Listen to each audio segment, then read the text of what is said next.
What's good, YouTube? Andre Reyes back with another video, and today marks my 2-week update for my FUE hair transplant in Istanbul, Turkey. The clinic I chose was Asli Tarcan. Like, comment, subscribe. Love you guys.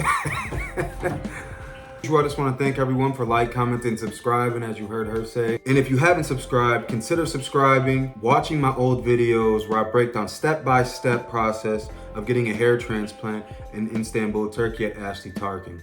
Before I show you guys my hair, there's 3 main questions a lot of people have been asking me. The first question, when did I remove my scabs? Now, from day 9 to day 12, your hair is basically rooted under the skin. So in between that time is when you can kind of wash. I played it safe. The first time I washed my hair and lightly massaged the scabs off was day 11. I put the foam on, left it on 5 more minutes longer just to soften the scabs up a little more. When I used the shampoo, I lightly massaged most of the scabs off. Now, I didn't want to massage too hard. I just wanted to get all the loose scabs and just getting all the dry stuff off of your head. Day 12, I massaged a little harder, did the same process, and I got all of the scabs off. I feel like I look normal, and it's kind of surreal. It's the first time you're gonna see yourself with no scabs and just hair. It looks good to me. It is a little light, but it looks good. The second question, did I get over harvest? It is too early to tell. Now, when we get to around 6 to 8 months, if my hair is still super light, then I've obviously been over harvest.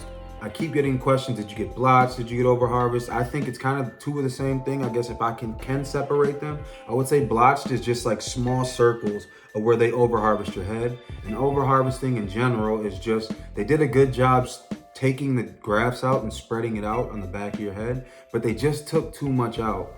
One red flag, I did get a lot of grafts taken out. I didn't want to go twice, but they didn't take any grafts out of my beard, which most people I see who've gotten as many grafts as me, they've got it taken out of their beard.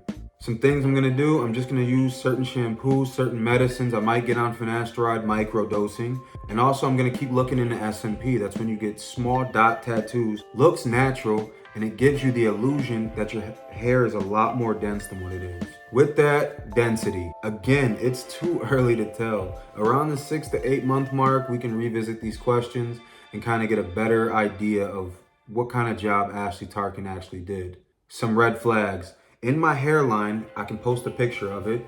They're doing straight lines in the front of my hairline. This is something you don't want. You want your grafts to be placed staggered so it gives it a more natural look. Also, they put 2 and 3 hair grafts in the frontal hairline. This is something you don't want to do. You want your hairline to have single grafts so it looks more natural. Behind them to have the 2 and 3 hair grafts. With that said, I'm going to show you guys my hair. This is the biggest change to me personally. Now all of the scabs are gone. You're just seeing hair. It looks natural, it looks more normal, and honestly, it kind of gets you excited for what the future can hold. So again, thank you guys for watching. Like, comment, subscribe, and I'll see you guys in my 3-week update.